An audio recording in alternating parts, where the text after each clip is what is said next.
Are they like in the topic or remote topic? On office, okay. But I'm waiting on the okay. Okay. Yeah.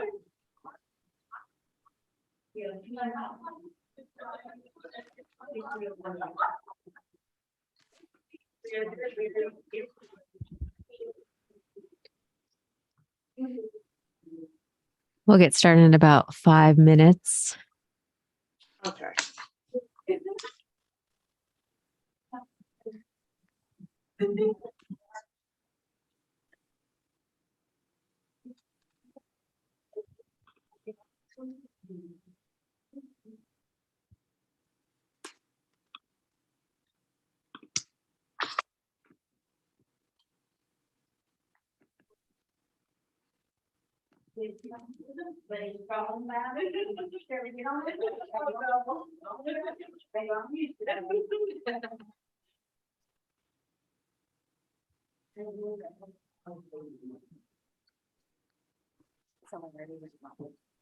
Okay.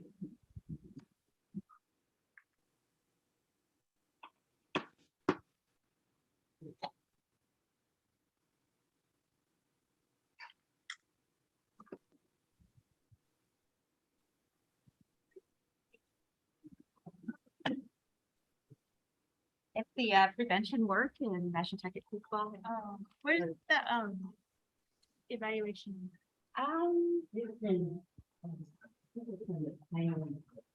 Midtown. So it's at the end and off to the right in that long hallway. Off to the right. Okay. All right. Thank you. Good.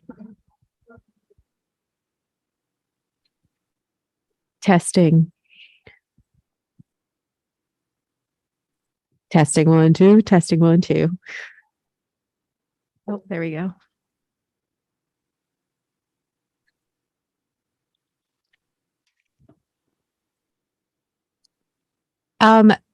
Shyla, do you want to share your screen?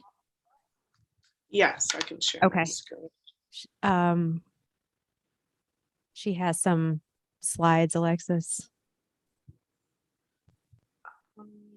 Here. It's saying host disabled screen sharing.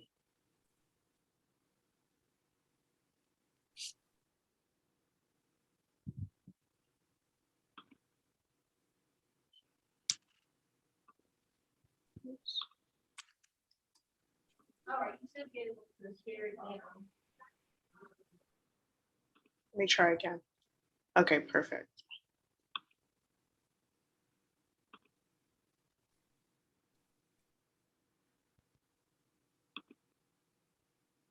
Are you able to see that? Yes. How do I-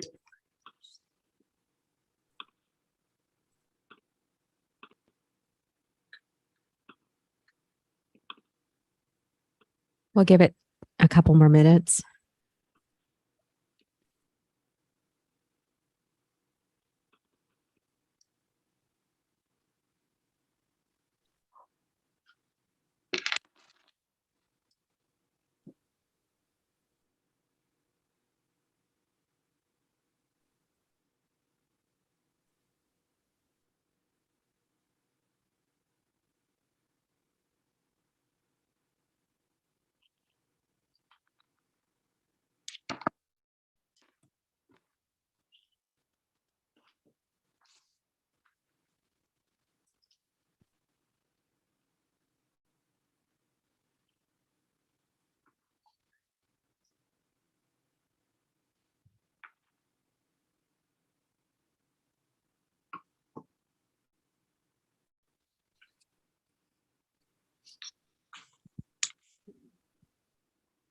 So cold here.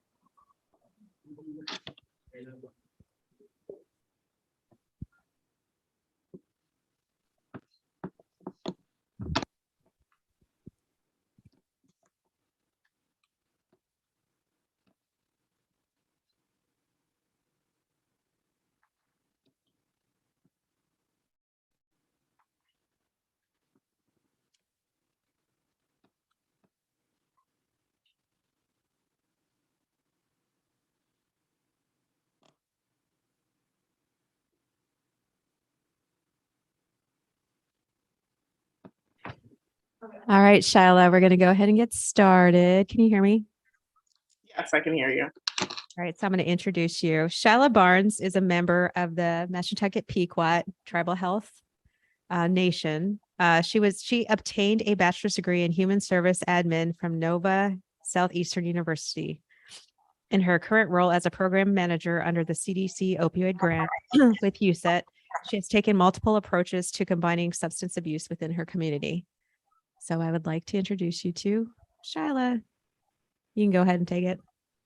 Okay, awesome. Hi, everyone. So like Bernice said, my name is Shyla Barnes. I am a program manager at Mashantucket Tribal Health Services, and I'm really excited to share with you today just the work that we've done in collaboration with USET under the CDC opioids grant and the positive effects that it's had on our community.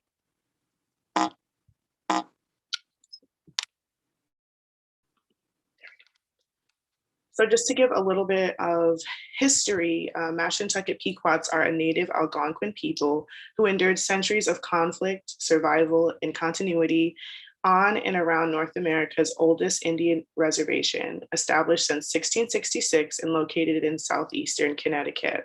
In 1637, the Pequots became the first Native people to survive a genocidal massacre at the hands of European immigrants and what would become the continental United States. Pequot history is an unprecedented story of redemption and restoration.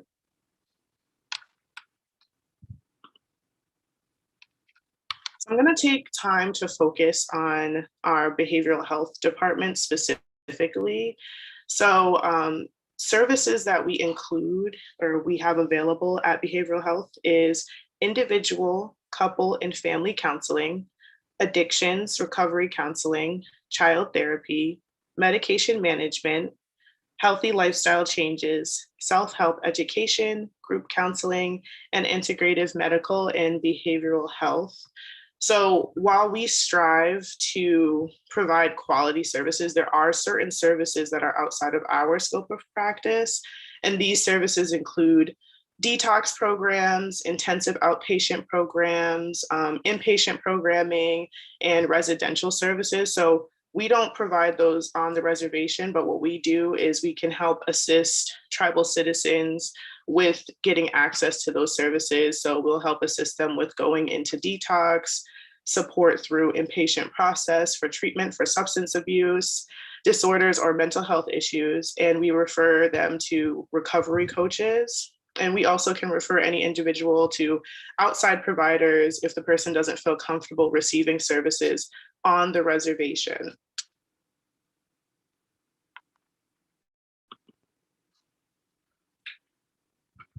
So we began this whole process a few years ago by conducting a community survey. So we conducted a community survey to gather information on how the community feels about opioid and substance abuse. Through sharing the results of the survey, we hope to gain more awareness within the community to help with creating better solutions for our tribal members. This survey was a starting point to understanding the current climate for substance and opioids abuse in our community. And I'm going to share some of the results that we got back from the survey. So roughly 50 to 60 tribal members participated in this survey. You were allowed to skip questions. So some questions might not have 50 or 60 responses. People just responded to the questions that they felt like they could answer, that they felt comfortable answering.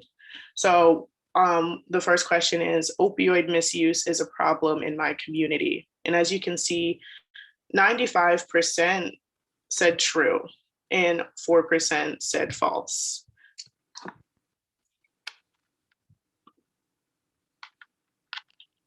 And then the next question is, what drugs and or substances like alcohol do you feel are being abused in your community?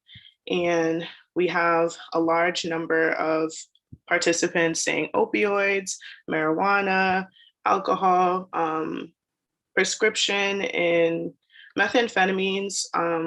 The response was pretty low for that, which is good, but basically we took this information just to see where we're struggling within our community and what areas do we need to provide more education. So do we need to provide more education on opioids, alcohol, marijuana, and how can we get creative at targeting the use of or stopping the use of these abuse of these substances in our community.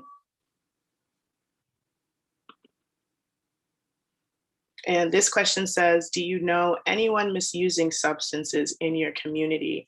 And 91% said yes. Obviously, this is something that was really shocking for me, I guess, when I was reading the data and just seeing how everybody feels about what's going on in our community and just showing how much we need more education and more services available to our community so that we can get these numbers to be a lot lower, and taking that from a 91% to hopefully eventually 0 in a perfect world.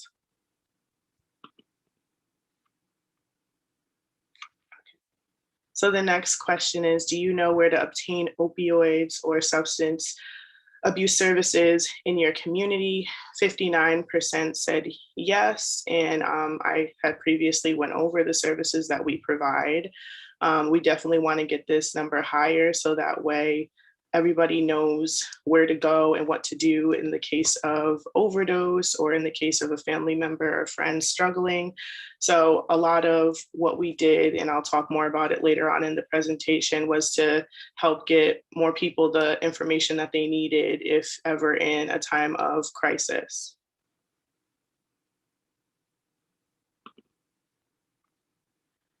The next question says, someone close to me has experienced an opioid overdose. 57% said true.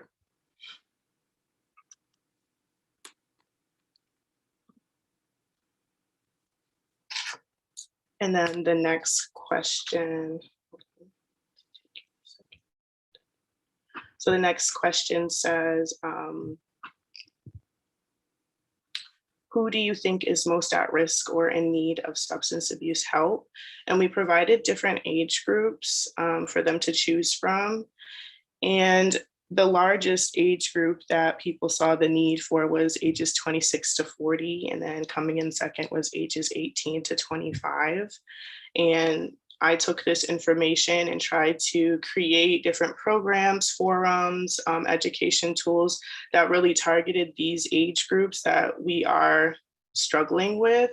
And we tried to think of like the most creative ways possible to get everybody involved. And you will see that in the slides to come.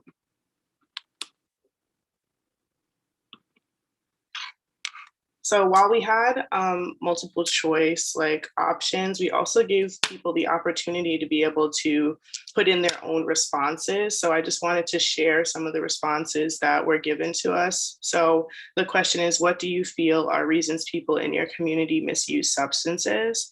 And some of the responses are mental health issues, abuse, abandonment, boredom. We have undiagnosed mental trauma, abuse, and lack of genuine support in the community. Trauma that has not been dealt with and lack of coping skills, depression, untreated mental illness, historical trauma, personal trauma, and physical pain due to disease. Other responses were past trauma, inability to deal with past and present traumas and stress.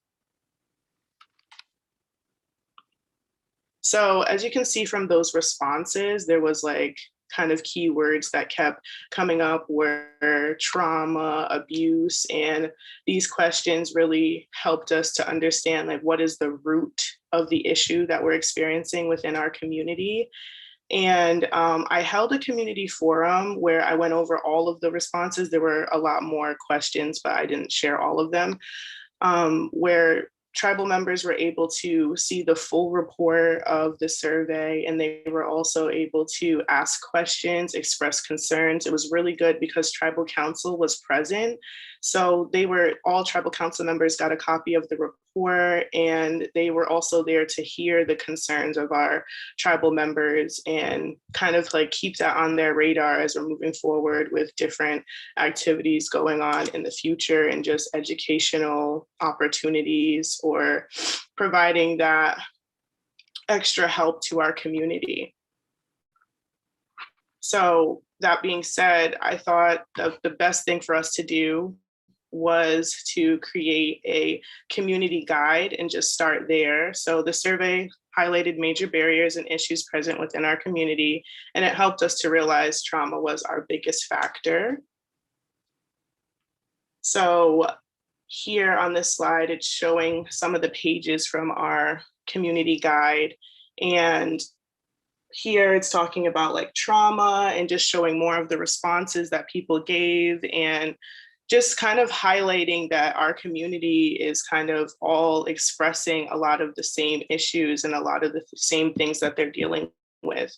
So what we wanted to do was we wanted to kind of help facilitate and provide this guide of hotlines to call and gave them situations so that way they know who the appropriate sources to call. There was a lot of confusion on whether they called 911 or tribal health services or like what needed to be referred out. So we wanted to alleviate a lot of that confusion in times of uncertainty. So one of the examples that we gave is, I think I have a problem with drugs or alcohol, and who do you call? So we gave tribal health services the behavioral health department phone number.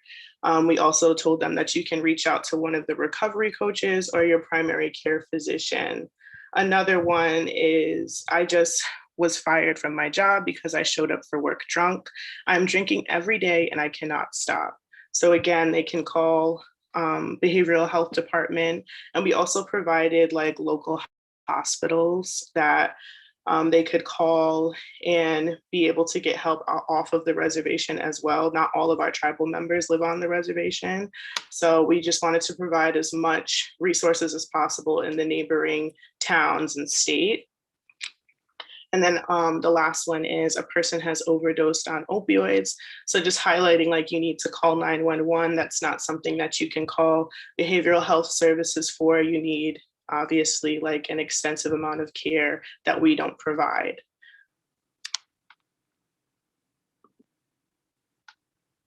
So I think the booklet was really helpful, and it was just like a good tool for everyone to keep inside of their homes and have that as a resource to them. We were able to provide different hotlines and detox programs for people to call, like I said, from the neighboring towns. And the booklet was a success, and we felt like we needed to do more. Like, what more could we do? So our behavioral health staff noticed that some tribal members were not ready to deal with trauma, and they would drop from their services. So to get more creative to combat this issue, we created trauma response kits that focused on grounding yourself during troubled times to help with negative or challenging emotions. So basically, we wanted to give every tribal member something that could help them in times where they're getting overwhelmed, or they're dealing with negative thoughts or flashbacks, to be able to ground themselves, to be able to kind of get back from that negative thought process and focus on caring for yourself and healing. So just to give some information, grounding is a practice that can help you pull away from flashbacks, unwanted memories, negative or challenging emotions. You can use grounding techniques to help create a safe space from distressing feelings in nearly any situation, but they're especially helpful if you're dealing with anxiety, post-traumatic stress disorder, dissociation, self-harm urges, traumatic memories, and substance use disorder. And inside of the trauma kits, we provided a fidget, stress relief tea, adult coloring book with markers, a mindfulness notebook, an aromatherapy shower steamer, a planner, and a journal. So all of the items that were included were just kind of different ways for people to be able to ground themselves, people to be able to de-stress, recenter themselves if they're feeling uneasy or having a hard time dealing with the trauma that they're going through or the memories of the trauma. And we provided just information on how to use each tool. So just even showing how journaling can help you express your emotions or your complaints or anything that you have on your mind, and just putting them into your own words on paper and being able to express your experiences of the day or of the week, and showing how that can really help you to kind of give yourself some relief from holding everything inside. And we also just provided different information on, like, you can take a walk, and how you can go outside, concentrate on your steps, like pay attention to your surroundings, like different breathing exercises. So those were all things that we included in the information on our trauma kits, just to help tribal members with really being able to tackle traumas as they arise, and just an extra added resource on top of the services that we provide.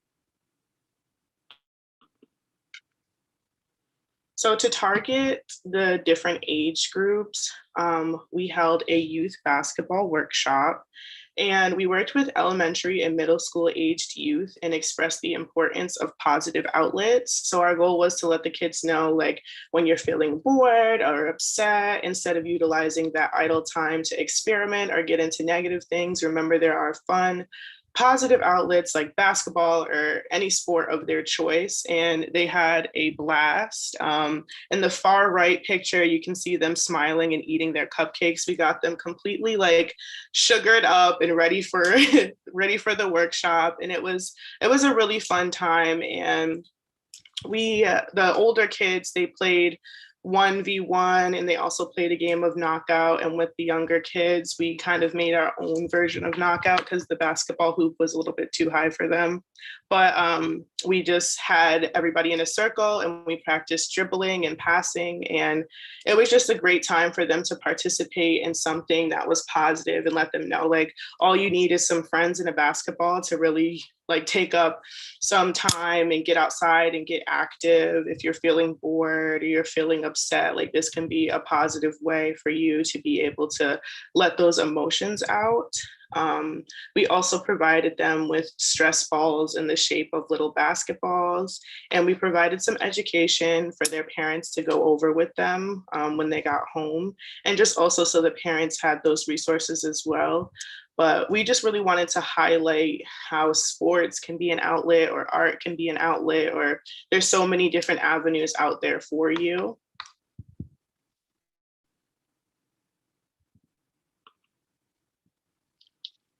So some of our successes so far have been the ability to cater to the needs of our community based off responses from the survey. So the survey really was a starting point for us, and it helped us to know, like, okay, what can we do to be able to combat these issues that we're having? So combat trauma, combat some of the responses were boredom. So with the kids, like I said, showing them that sports or art or any other activities can be really helpful for when you're feeling bored or when you're just feeling stressed.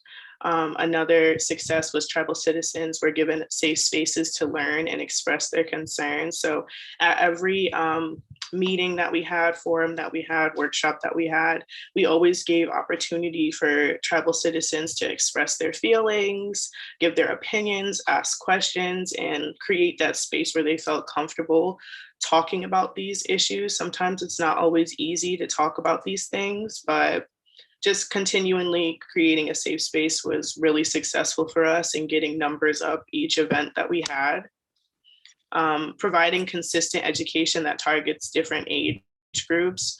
So breaking it down into age groups, I feel like definitely helped us, because this is such a complex issue, and each age group you need to have like a different approach at it. So with the kids, if I were to sit there and have a whole forum with them, they might not understand the things that I'm speaking on, but being able to kind of tie it into an activity that they enjoy really helps them to understand, like, okay, I have options. Okay, all I need is a basketball, and I can get some friends together and we can go outside and play. So making sure each age group is being targeted, I really feel like that was a success for us. And consistency builds trust.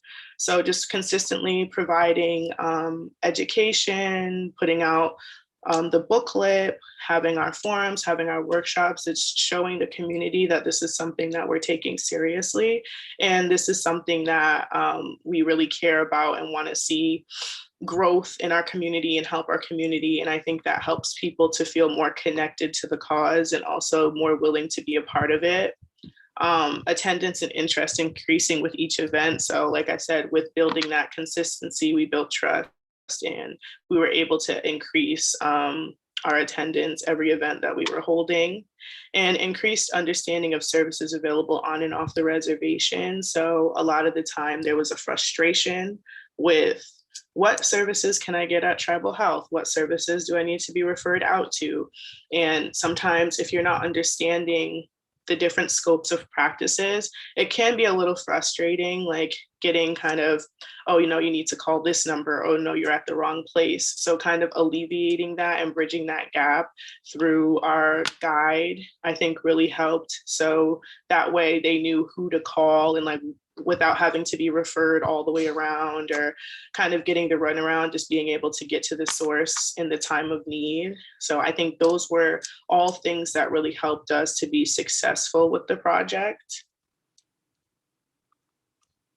And some of the challenges that we faced was, of course, COVID-19. I think we all were impacted by COVID-19 in some way, shape, or form. So obviously, when holding in-person events and just adhering to state guidelines and social distancing guidelines, we just really had to be flexible. And if we needed to, we switched over events to being virtual, and we just did the best that we could. But that was definitely a challenge because I personally feel like it's nice to be able to gather together and have that sense of community. But because we wanted to make sure that everyone was safe, we had to use our better judgment in certain areas and making certain workshops or forums online. Thankfully, with the kids, we were able to do that in person. Another challenge is the 18 to 26 age group participation. So the kids were like great with participation, and a lot of the older crowd, the 26 and up, were great with participation and great with asking questions, expressing concerns, and showing up. We're having a little bit of some difficulty with trying to target the 18 to 26-year-olds, but that's like a really vital age range because usually you're in college during that time. And, that's a time where a lot of these things, if you haven't been introduced to them before, you may be introduced to them. So just trying to find a way to reach out to that age group and give them the tools that they need as they're navigating life to just have the understanding that they need of how these substances can negatively impact their lives or kind of take them off course. And our last challenge was just building trust to utilize services on and off the reservation. I think we are doing a lot better with this, but in the past, there are some tribal members that prefer to get all of their services on the reservation. They don't want to go anywhere else. They want to utilize services through us. But as I've said before, we don't have the capacity or the capability to be able to provide all of these services. So just trying to help them to understand like the different scopes of practices and just providing that extra help in getting them the services off the reservation. And then we have the opposite where obviously we're a small community. So most of the people working in these spaces are family members. And this is an issue that a lot of people don't want other people to know about. They don't want to, talk about their problems or feel comfortable doing that because they don't want to be judged and they don't want other family members to know what they're dealing with. So just providing options off the reservation too, where they can feel comfortable going and there's a less likely chance of them running into someone they know or someone they know being their caretaker or their provider during that time. So that's just something that we're continuously trying to work on and help the community with just getting services wherever they feel comfortable. So that's the end of my presentation, and I just want to thank all of you for coming and hearing about the great work that we've done. And thank you, USET, for really facilitating all of this and helping us with everything. It's really been a great time working with you, and we're very excited for the forums and just the activities that we have to come. And I'll open the floor for any questions, or if anybody has any solutions to some of the challenges that we presented, that would be awesome. Are there any questions or anything you would like to add? Hold on one, Shyla. Hello. You mentioned the 18 to 26-year-olds, how it was difficult to engage them. I'm wondering if there's what the data is in terms of like opioid use amongst that age group as well. I'm wondering if there's like some difficulty because of possible trauma or not wanting to engage because it might feel too close to home in certain ways for some of the people within that age range. Yeah, I believe so. Like, I definitely think that's like a touchy age range. And like I said, I think a lot of people in that age range are in college or, just starting out in college. So it's like you're getting exposed to a lot of things and you might not feel as comfortable sharing those experiences, or you don't want to get somebody in trouble, or like mentioned, there's still trauma and things, like you're still developing and trying to grow as a young adult. So I think there's a lot of factors that go into just having difficulty with that age range and getting them engaged. And I mean, I'm in that age range. So it's kind of like we come from the era of kind of always having something entertaining us too. So talking about kind of heavier topics is not really high on the priority list. But I definitely still want to try and see what we can do to kind of meet everybody where they're at.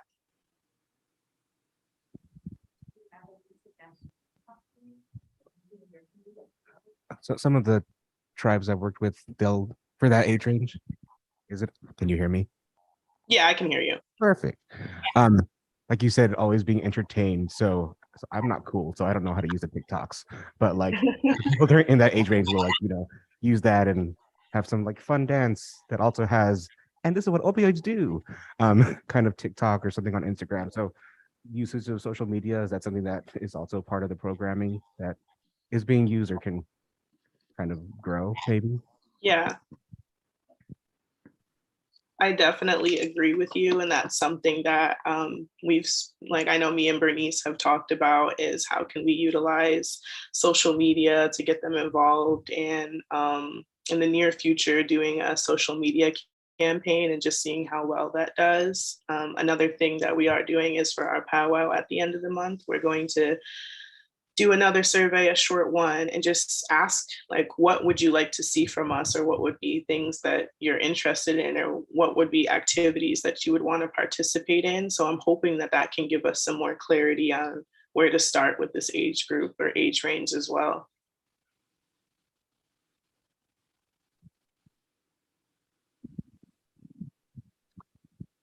Hi, Sheila. This is Harry Brown from USET. Yeah, this is sort of a follow-on to the 18 to 26 age group. In a lot of the work that I do in a clinical setting, I see a lot of people in this age group who have, become addicted to. With the population I work with, it's mostly opioids and methamphetamine. And I don't have a whole lot of ideas about what to do to reach this age group. Mm-hmm.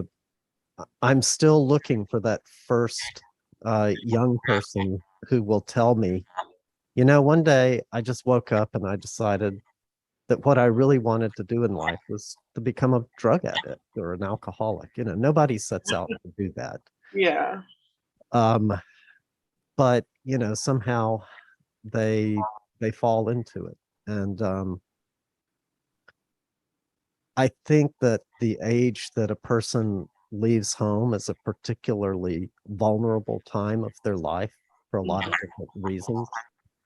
And I don't know if the statement I'm about to make is true or not. It's just a hunch that I have, is that I think sometimes young people of color are informally targeted by drug dealers or people that push that kind of thing. That may or may not be true. But one idea I had that just occurred to me is that if you have a group of kids who are graduating from high school and they're about to go off to college, maybe you could have sort of an orientation session. You know, you advertise it as, okay, this is a college orientation session. And you could include a lot of things in it, like you know, you're a tribal citizen, and these are some of the resources that you may have because of that. Mhm. But you could also maybe include a session on how they're going to be faced with, you know, peer pressure to engage in, you know, drug and alcohol use. I know that, you know, I don't think the campuses in your part of the country are any different from the campuses in my part of the country. Mhm. You know, alcohol is a huge thing these days on college campuses. And I think that's where a lot of people, you know, begin their road to alcoholism is in college or, you know, high school, late high school. But maybe as part of the orientation session, you have, you know, some kind of presentation by somebody that says, this is what you're going to be faced with. And, you know, maybe here are some ways that you can deal with that without feeling like, you know, you're not cool. Right. You know, and just give them some, even just some phrases to say, like, you know, a few years ago, I was on a backpacking trip, and I got to a place where a lot of people were camping, and a lot of people were, you know, smoking marijuana there. And it was offered to this one young man, and I remember him just saying, "Oh no, thank you, I don't partake." And that was, you know, was just a real quick, simple thing. And I thought, that's a good way to refuse, you know, just Yeah. make a just say, "Oh, thank you, but no, I don't partake." Um, Mhm. so I think there are a lot of things, and I think we often forget what it's like to be that age. You know, for me, it was a long time ago, but I do know that it was a time when I didn't feel very sure of myself. I didn't have a lot of self confidence, and peer pressure was a real thing. Uh, Yeah. so that was one thing I wanted to say. The other thing I wanted to say is, you know, I've been giving this a lot of thought lately because, again, I work with a population that has a lot of I see a lot of the physical impact of, you know, IV drug use and other drug and alcohol use. And you know, by the time a person becomes addicted physically and mentally, you know, the horse is already out of the barn. It's a little Right. late to close the gates. So I really think we need to start focusing a lot of our attention, as it looks like you are, on an earlier age group, you know, that Yeah. 12-year-olds, because, you know, I know people who started using drugs when they were 12. Um, so, you know, it's probably never too early to kind of start that um, prevention type Yeah. program. And again, I don't, you know, I don't have any answers there. I don't know what to do about that, but, you know, maybe we should keep our eyes open for people who are doing some good stuff around that. Yeah. Oh, thank you so much. That was like super helpful. And I even wrote down your idea of doing like an orientation session. I think that would be really great. And also, just even kind of what you mentioned, just how to respond. Because sometimes, like you said, with the peer pressure and not really knowing what to say, or you're not actually comfortable doing something, but because your friends are, the people around you are, and not having those tools, like I think having those tools can really alleviate a lot of issues, or at least provide another option, especially like I think when people are kind of caught off guard at times and they're not prepared for something, they don't know how to respond or how they're going to respond. So I wrote those points down of just maybe we could implement something like that, like for the high school students who are graduating and having an orientation before school, just letting them know, hey, you have these options. Here are scenarios that you might be faced with, and here are options for you on how to handle those things. And I definitely agree with you. I think a lot of people might feel like, oh, like the kids, the elementary school or the middle school, they're too young. But honestly, like in the day and age that we're in, you'll be surprised how many of them might have already come in contact with some type of substance or knowledge of these substances. And I think that's why I was really adamant about like, how can we help the younger kids? Like, I don't want to leave them out of this process. I want to get them involved in a way that they can understand. And I definitely want to continue to do work with them and maybe different activities. Maybe we can do art next time and like showing how to express yourself through art. Or maybe we could try like other sports, swimming, just whatever we can do to get them involved too. So that's definitely something that's on the agenda to come with different events that we're going to hold. Any other comments? Hi, my name's Haley. I work as the director of behavioral health for Catawba Nation. My experience and background has mostly been in treatment, so prevention is not necessarily my area of expertise, but I have recently been charged with overseeing our prevention program, so it's been a learning experience for me, and I appreciate all the information you brought to us today. One thing that I will say is that for our community, by the time our youth are, hitting that, let me back up. The prevention program that we operate uses funding from the Native Connections Grant, and that's for youth and young adults up to age 24.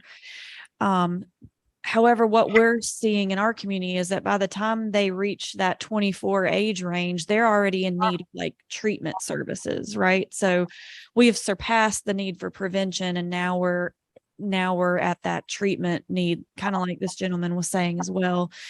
And so when we look at the clients that we serve in our behavioral health services for treatment and inpatient and outpatient programming, their average onset of use is like 12 years old. So that's really the age that we kind of wanted to target when we talk about prevention services, because that's when they're first being exposed to it. That's when they're first, well, maybe exposed long before that, but they're starting to try things, and they're starting to experience that peer pressure. So one of the biggest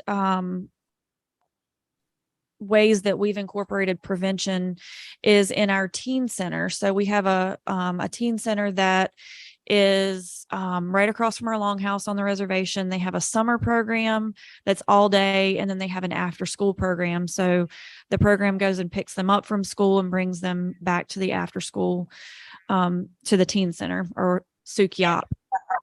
And so they are really putting a strong emphasis on incorporating cultural groundedness in that program. So for a long time, we spent a lot of time focused on the arts. So pottery and basketry and the music, the drumming, all that. But culture is so much more than that. And we wanted to let our teens know that. A lot of them aren't exposed to it at home. So we started incorporating language and history and, what does sovereignty mean? What does self-determination mean? How does our tribal government operate?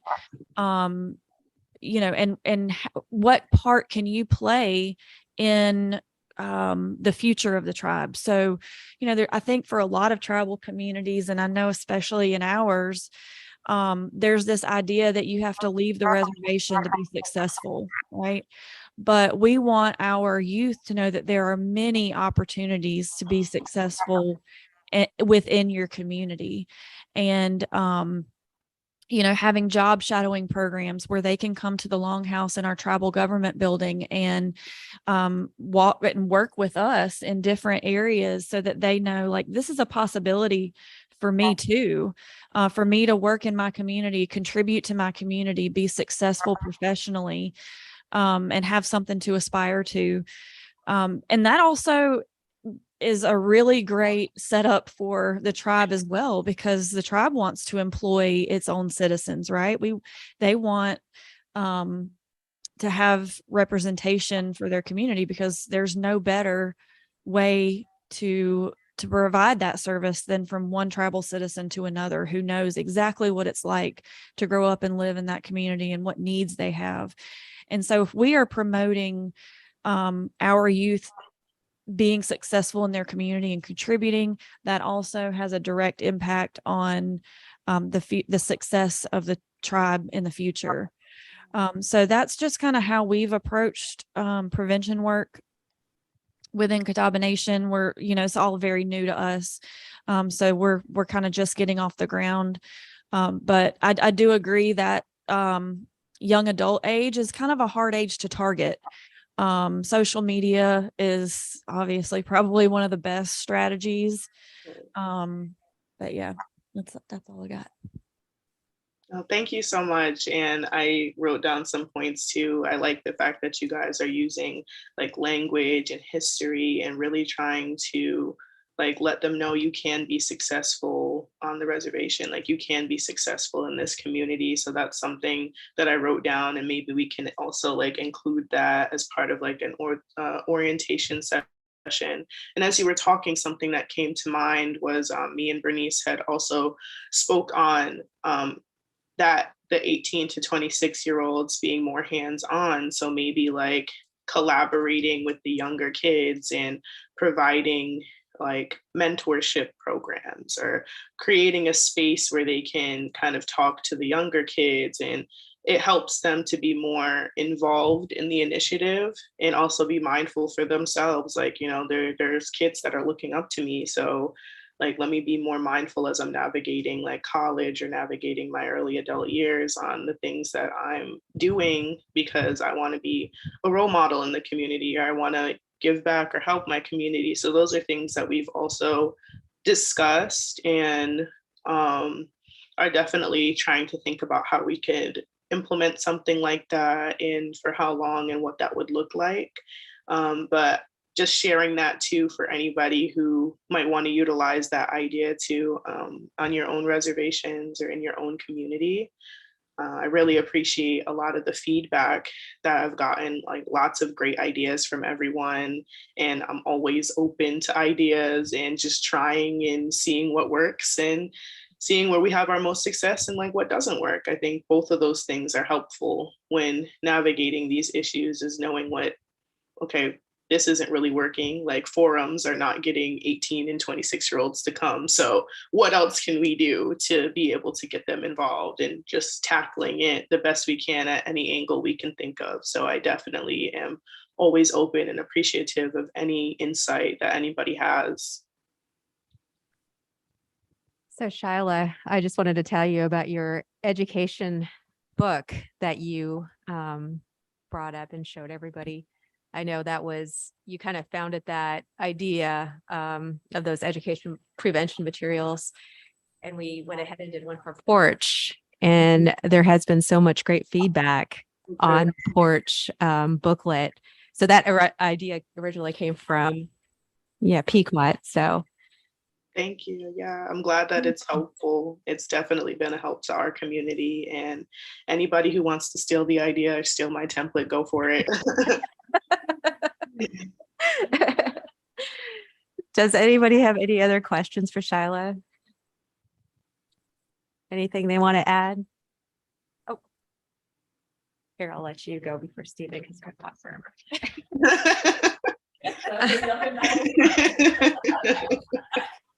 Tanake, I'm Erica Persley, and I'm the behavioral health coordinator for the Catawba Indian Nation. And I would just say, as as a person with lived experience with mental health and substance misuse issues, the majority of time when things were at their worst for me were in the age that you're talking about. And at that time, the tribe did not have peer support and did not have recovery groups and things like that. But now that we have created a lot of new programming, we have those things in place. And I think it's important to facilitate peer recovery, and peer supports are invaluable now. And I think people are starting to realize that so much more, because you can create, instant connection and rapport with people because you can truly relate to what people are going through.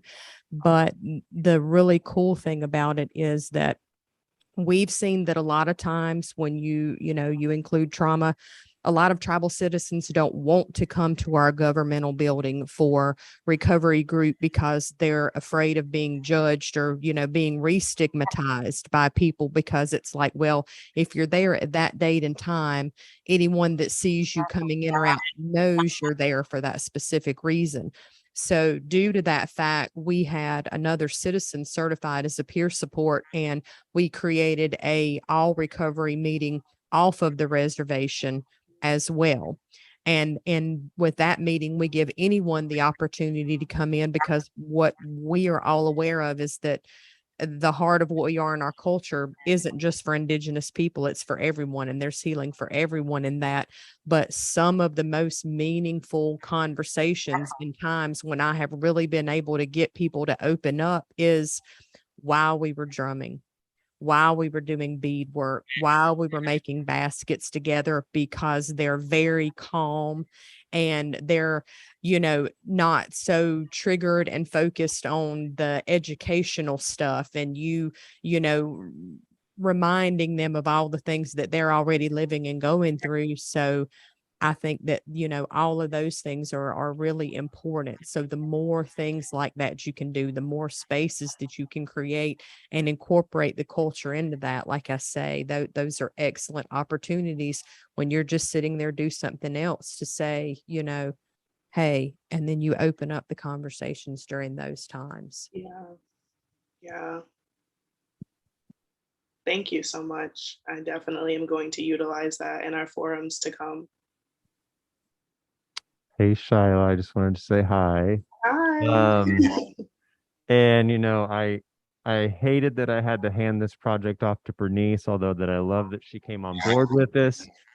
I just wanted to say I love seeing all the good work that y'all are doing. I have been out of this project now for probably a year. So it's amazing just to see everything that you have going on, and the challenge with that age group now makes me want to take a deep dive into that, because you know how I love to try to tackle challenges. But it made me think of a study that I read not too long ago for one of my courses that was looking at specifically that age. For it was self-reported Native American students from the college age, essentially, and looking at the correlation between other. So it looked at alcohol, cigarettes, and polysubstance use, and the correlations between them. And it was very interesting because hearing your presentation and focusing on that younger age group was one of the things that was found in the study to have a good correlation as that early prevention, as well as individuals that had lower rates of smoking commercial cigarettes also had lower rates of substance abuse as well as polysubstance use.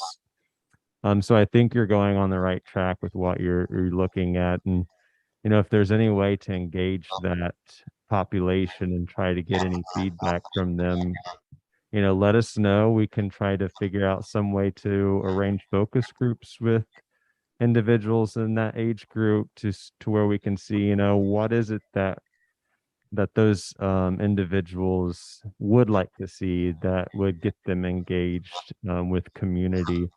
Because I think one thing is whenever, you know, looking at my experience, although I am non-native, whenever I did leave home and go to college, I was very lost. I had no community. So going from having community and having those connections and family, and then moving away from home or going to college, that sense of belonging, a part of something, started to fade. So figuring out how can you capture that sense of belonging, community, and really bring that to those individuals that are within that age group that are very, very difficult to reach. But great job, Shyla. Thank you so much. And I just want to also again say thank you to USET. This has been such an amazing project, and just I'm loving a lot of the things that are coming from this and just seeing how it has sparked a lot of conversations within our community. So again, huge thank you to everybody a part of USET that has taken time out to help us, brainstorm with us, keep tackling different challenges and seeing how we can get creative. It's just, you know, we wouldn't be able to do this without you all. So I want to say that can't thank you guys enough, and very appreciative for the awesome team that you have of just well-rounded individuals. So thank you guys so much.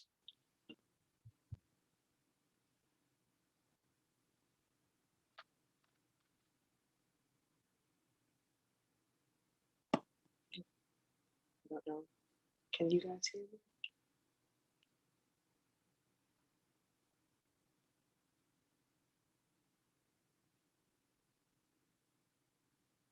I wasn't even on. Sorry. I don't even know if you heard me, Shyla. Excellent point about opening the conversation up to more informal venues. So that was great. Anybody have anything else they would like to add? I think we're done. Well, thank you so much for that excellent presentation, Shyla. Thank you. And as a token of our appreciation, we'll be sending you out a gift. So Oh. look out for that. Oh my gosh, thank you guys so much. All right, Shyla, I'm going to go ahead and end the session. And if you need anything, just reach out to us. Thank you, everybody. Have a good day.